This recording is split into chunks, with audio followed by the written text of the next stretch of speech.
ये कोर्स की किताब में जो भाई बहन के द्वारा हुआ है, ब्रदर सिस्टर के द्वारा,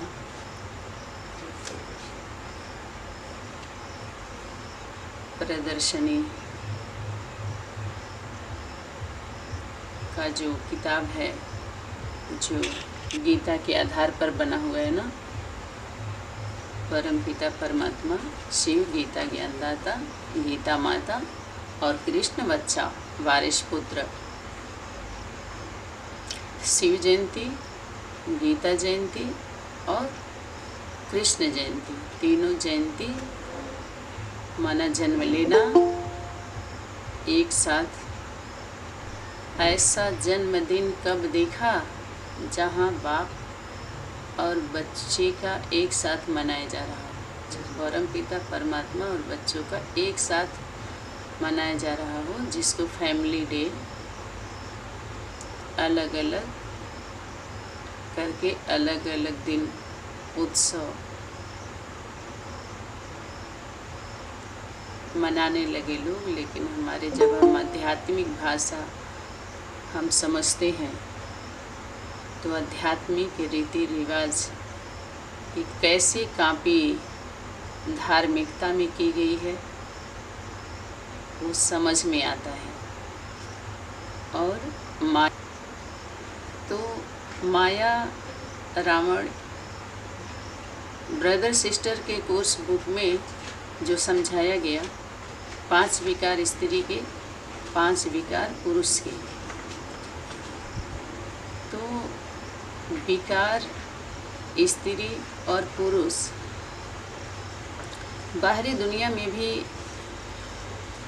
हमारे लौकिक संबंधों के बीच में जो हमारा लौकिक जीवन होता है, उस माया शब्द कहाँ से आया कि हम माया में फंसे हुए हैं।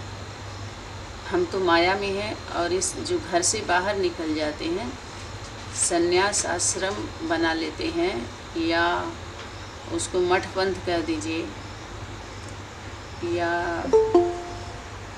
धर्मशाला या उनका गुरुकुल धाम, गुरु का धाम, बहुत सारा अयोध्या मंदिर में भी लोग बना लिए हैं। और मथुरा में, वृंदावन में, बनारस में एक धार्मिक स्थल बना लिए हैं। और वहाँ पर और कौन, वैष्णो देवी और सोमनाथ, जगन्नाथ, अनेक राज्यों में वो शक्ति पीठ, जो शक्ति रख करके स्मृति चिन्ह हम बोलते हैं। और वहाँ पर उनकी कुछ सुनी सुनाई बातों को वो वहाँ पर बोलते हैं कि इतिहास में ऐसे था, ऐसे घटना घटी थी, द्वापर में ऐसे हुआ था, त्रेता में ऐसे हुआ था आदि। यदि उनका थोड़ा हिस्ट्री लेकर के जो धर्म पर रुचि रखने वाले हैं, अध्यात्म में रुचि रखने वाले हैं, धार्मिक हैं, इस तरफ सीधे साधे मन से, भोले भाले मन से और भावनात्मक दृढ़ता से कौन भागता है। ये सब एक तरह से कलयुग अंत में, समाप्ति के समय में, जब अंत होने का समय होता है तो वो सारे दृष्टांत दिखा करके अंत कर दिया जाता है, समाप्त कर दिया जाता है। अंत के समय में आप पिक्चर ख़त्म होते हुए देखते होंगे ना लोग, जब आता है कि स्टॉप करके, और जो भी खास होते हैं फिर मंच पर चले जाते हैं, हाथ मिला लेते, तो कहते देखो इनका ये भूमिका रही, इनको ये भूमिका रही। तो कोई गाली नहीं देता है अच्छा पार्ट बजाने वाले को, चाहे बुरा पार्ट बजाने वाले को। एक समय होता है, पीरियड होता है, उसको हम समझते हैं। जैसे ये मैसेज आया, गीता ज्ञान का मैसेज बीके के द्वारा, उससे पहले ही हम बार बार उनके द्वार को देखते हैं, द्वारा, लेकिन उससे पहले सूक्ष्म घटनाएं घटी हुई हैं जिसको दबा दिया गया, प्रकाशित नहीं होने दिया गया। और उसके लिए बाहरी दुनिया में लोग बोलते हैं कि सनातन धर्म प्रायः लोग कलयुग अंत के समय में भी उसको दबाया ही जाता है, सामने नहीं आने देते। तो वो लोग, हम घर गृहस्थ में रहने वाले, साधारण जीवन जीने वाले और पूर्वजों के बताए हुए रास्ते पर चलने वाले, अपनाने वाले, वो आकर के क्या करते हैं, हमारे घरों में घुस जाते हैं।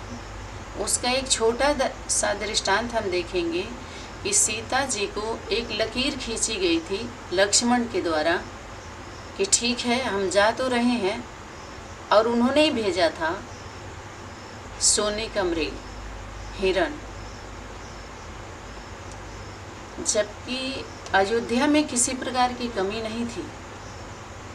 फिर जंगल में गए थे तो उस पर लुभाना माना मायावी हिरण, एक तरह से कई दृष्टांतों में लोग प्रकाशित भी करते हैं, तो उसमें प्रभावित हो गई। तो उस श्रीमत के बाहर जाने पर क्या हुआ, लूट ली गई। तो हम सनातनी बच्चों के लिए आदि में एक श्रीमत की लकीर दी गई थी, रेखा खींची गई थी, इससे बाहर तुम लोग नहीं जाना, या आज्ञा का पालन कर लीजिए। इससे बाहर एक सीता गई थी, उस श्रीमत का और आज्ञा का पालन, जो बच्चे निकले घर से बाहर या मर्यादा से बाहर या जो भी है, आज्ञा का पालन, श्रीमत का पालन, तो वहाँ पर एक लास्ट में क्या होता है, इसको अच्छे से समझना है। सीता को दिखाया तो सही, लेकिन बाद में वही लोग क्या स्पष्टीकरण देते हैं कि जो असल सीता थी उसको रावण का क्या मजाल जो उसे टच भी कर सके, वो तो योग अग्नि में निवास कर रही थी, और बाहर जो थी मायावी सीता थी। रावण किसको लेकर के गया,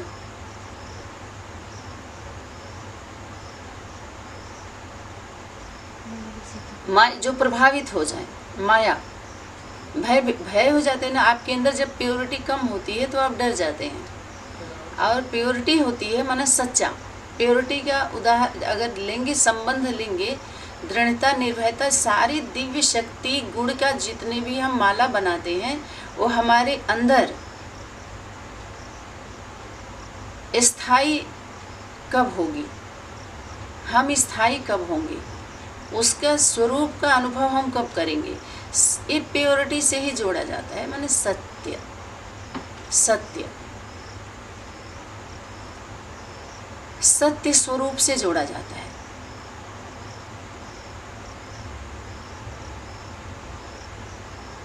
तो हमारे जो माया, रावण किसको लेके गया, माया रावण, वो स्त्री का स्वरूप जो रावण लेके जाता है, वो पहचान नहीं पाता है। अगर तुम्हारे अंदर छल कपट है तो विष्णु के लिए क्या बोलते हैं, हे विष्णु तेरी माया। विष्णु को कहते हैं हे विष्णु तेरी माया। सत्य के साथ आप जब छलते हैं ना, सत्य को छलते हैं तो आप ही छले जाते हैं। जब अंतिम प्लेटफार्म पर हिसाब होता है तो सबसे ज़्यादा ठगा हुआ कौन होता है, जो ठग होता है। इस तरह का कारोबार करके आप देखिए, कोई भी व्यक्ति अपने जीवन में अगर ऐसा जीवन जिया है, बहुत ज़्यादा पब्लिक प्रॉपर्टी के बीच में अर्जित करके जो भी सुख भोगा है, वो अंत उसका दुख का कारण बनता है या सुख होता है, आप बताइए। और सभी उसी सुख की बात कर रहे हैं। कौन से सुख की बात, जो सदा काल के हम सदा सुखी रहें। जिन लोगों ने भी इसको माया का स्वरूप, दूसरा माँ का स्वरूप, जो आसुरी दृष्टि वृत्ति कृति रखने वाले हैं, वो माँ को माया कहते हैं और माया कह के डरा देते हैं कि नारी शक्ति माया है, और सिर्फ बाप एक ही में सब कुछ है। वो प्रकृति के सारे सिस्टम को काट देते हैं।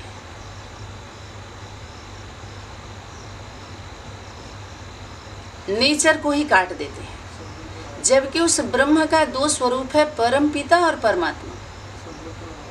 एक नारी शक्ति, दूसरा पुरुष शक्ति, उसको लिए ब्रह्मा माँ और ब्रह्मा बाप। और यहाँ से बुद्धि भटकती है।